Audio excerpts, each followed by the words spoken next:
امام حسین رضی اللہ عنہ کب اور کہاں پیدا ہوئے؟ سید الشہداء امام حسین رضی اللہ عنہ 5 شعبان 4 ہجری مدینہ منورہ زادہ اللہ شرفوں و تعظیمہ میں پیدا ہوئے۔ امام حسین رضی اللہ عنہ کے والد اور والدہ کا نام کیا ہے؟ والدہ محترمہ سیدہ فاطمہ زہرا رضی اللہ عنہ اور والد گرامی حضرت مولا علی شیر خدا رضی اللہ تعالیٰ عنہ۔ امام حسین رضی اللہ عنہ نے ابتدائی تعلیم کہاں سے حاصل کی؟ اپنے نانا جان رحمت عالمیان صلی اللہ علیہ وسلم اور اپنے والد محترم حضرت مولا علی شیر خدا سے۔ امام حسین رضی اللہ عنہ کے کتنے بیٹے بیٹیاں تھے، ان کے نام بھی بتا دیں۔ چند شہزادوں اور شہزادیوں کے نام یہ ہیں۔ 3 تو یہ مشہور ہیں جو کربلا میں تھے، حضرت علی اکبر، حضرت علی اوسط، درمیان علی، یہ ان کا لقب جو ہے مشہور ہے، امام زین العابدین، اور 6 مہینے کے جو شہزادے تھے حضرت علی اصغر۔ تو حضرت علی اکبر اور حضرت علی اصغر تو شہید ہوئے کربلا میں، امام زین العابدین اسیران کربلا میں تھے۔ اسیر کی جمع اسیر منے قائدی، یہ اس کافرے میں تھے جن کو یزیدیوں نے وہ لے گئے جن کو ساتھ۔ ایک بیٹی کا نام فاطمہ، ایک بیٹی کا نام سکینہ۔ اچھا، ہمارے خیر مشہور سکینہ ہے، بہت مشہور ہے سکینہ، تو یہ ہے اس کا اصل تلفظ سکینہ۔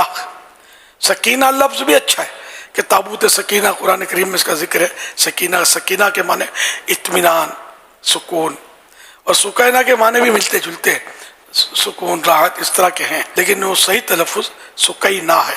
تو اگر کسی نے سکینہ نام رکھا ہے غلط نہیں ہے کہ پھر اس معنی میں وہ آ جائے گا شہزادی بنت حسین رضی اللہ عنہ و رضی اللہ عنہ میں نہیں آئے گا۔ یہ حوالہ انصاب الاشراف جلد 3 صفحہ نمبر 361 تا 362 ملخصاً۔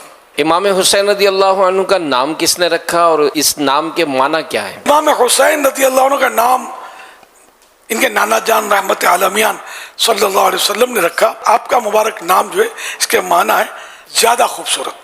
جب امام حسن رضی اللہ تعالیٰ عنہ کی ولادت ہوئی، نبی پاک صلی اللہ علیہ وسلم تشریف لے کر آئے اور کہا مجھے میرا بیٹا دکھاؤ، اور پھر نام رکھا حسن ان کی خوبصورتی کی وجہ سے۔ پھر جب امام حسین رضی اللہ تعالیٰ عنہ کی ولادت ہوئی، نبی پاک صلی اللہ علیہ وسلم تشریف لے کر آئے تو ارشاد فرمایا مجھے میرا بیٹا دکھاؤ، تو حضرت علی نے پیش کیا اور فرمایا یہ پہلے والے سے بھی زیادہ خوبصورت ہے۔ تو اس پر نبی پاک صلی اللہ علیہ وسلم نے حسین یہ رکھا۔ حسین ویسے تو حسن کی تصغیر کہلاتی ہے، لیکن تصغیر ہر مقام پہ کسی چیز کو چھوٹا بیان کرنے کے لیے نہیں ہوتا، بعض اوقات اس کی اہمیت کو اور اس کی زیادتی کو بھی بیان کرنے کے لیے ہوتا ہے۔ تو اس موقع پر جو نام بنے گا وہ زیادہ خوبصورت بنے گا۔ اور امام حسین رضی اللہ تعالیٰ عنہ کا ایک حال جو ہے وہ کتابوں میں یہ لکھا ہے کہ جب آپ کسی کا تشریف فرما ہوتے تھے تو آپ کے چہرے کی روشنی کی وجہ سے قریب کی جگہ روشن ہو جائے گا۔ سبحان اللہ۔ حضرت امام حسین رضی اللہ عنہ کے ساتھ میدان کربلا میں کتنے بیٹے اور بیٹیاں موجود تھے؟ 3 بیٹے، علی اکبر، علی اوسط، علی اصغر۔ علی اوسط ہوئی امام زین العابدین، اور ایک صاحبزادی، ایک شہزادی حضرت سکینہ۔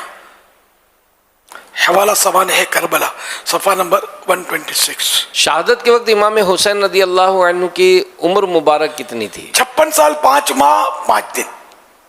حوالہ سوانح کربلا صفحہ 170۔ ایک سوال یہ بھی ہے کہ امام حسین رضی اللہ عنہ کی شہادت کی خبر بچپن سے ہی مشہور تھی، تو اسے روکنے کے لیے دعا کیوں نہیں کی گئی؟ سوانح کربلا میں صدر الافاضل سید نعیم الدین مراد آبادی رحمۃ اللہ علیہ فرماتے ہیں بات یہ کہ مقام امتحان میں ثابت قدمی درکار ہے، یہ محل عذر و تحمل کا نہیں، پیچھے ہٹنے کا اور معذرت کرنے کا اور پیٹھ دکھانے کا نہیں۔ ایسے موقع پر جان سے دریغ جانباز مردوں کا شیوا نہیں، جان بچانا یہ جان بازوں کا کام نہیں ہے، یہ سینہ سپر لیتے ہیں، یہ امتحان ہے۔ اخلاص سے جان نثاری عین تمنا ہے، دعائیں کی گئی، مگر یہ کہ یہ فرزند مقام صفا و وفا میں صادق و ثابت رہے، توفیق الہی مساعد رہے، مصائب کا ہجوم اور آلام کا انبوہ اس کے قدم کو پیچھے نہ ہٹا سکے۔ یعنی پتہ تھا کہ یہ شہید ہوں گے، لیکن کیونکہ یہ امتحان تھا اور یہ فائنل تھا، اللہ تعالیٰ کی طرف سے یہ طے تھا کہ وہ مطلب ان کا امتحان ہوگا، تو اب جب رب نے چاہا امتحان ہوتا تو امتحان نہ ہو اس کے لیے کسی نے دعا نہیں کی، بلکہ امتحان میں ثابت قدمی کی دعا کی کہ یہ امتحان میں فل پاس ہو جائے، اپنے آج کے الفاظ میں کہ یہ پاس ہو جائیں، اور جو بھی ان کے لیے مشکلات آئیں تو یہ صبر و استقامت کا پہاڑ بن کر ان مشکلات کا سامنا کریں۔ یہ دعائیں ان کے حق میں قبول ہوئی۔ امام حسین رضی اللہ عنہ نے جو ثابت قدمی کا مظاہرہ کیا